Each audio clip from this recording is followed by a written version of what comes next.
Well, we knew James Gunn was going to include a bigger DC universe in his Superman movie, and now we've got some information on 2 other major DC characters that could be part of the project. So let's dive into the report, talk about who it is, and what impact they could have on the DCU. Well, we still haven't found out who is going to be the new Man of Steel, but we do know James Gunn is neck deep in finding his new staff for the Daily Bugle, and we have heard multiple reports that we could have other heroes as part of this project, and now we've got a bit of an update on that from Jeff Snyder. Now, like we always say, if it's not from Gunn or DCU directly, like Peter Safran, we need to take it with a grain of salt, but he has been hitting a lot of home runs, and this report corroborates some of what Gunn teased a couple of months ago, so I feel pretty strongly this could likely be true or at least partially true. Now, yesterday on the Hot Mic podcast, Snyder dived in a little bit into what's going on at DC and talked about 2 other characters that are being cast for the film that we haven't heard about yet. The 2 characters are Mr. Terrific and a character known as Blitz.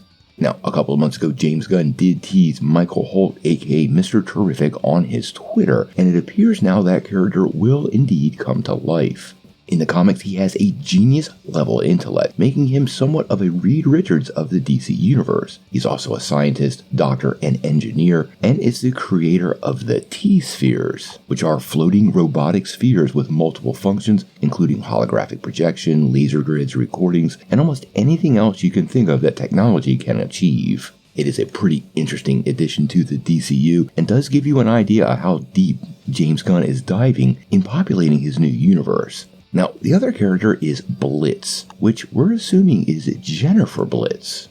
Now, she was part of that Flashpoint timeline a couple years ago in the comics, but it's never come to life in any other media. Now, in the comics, she was captured by Warlord and ultimately rescued by Deathstroke, who had, in the Flashpoint world, been sailing the seas looking for his daughter, Rose.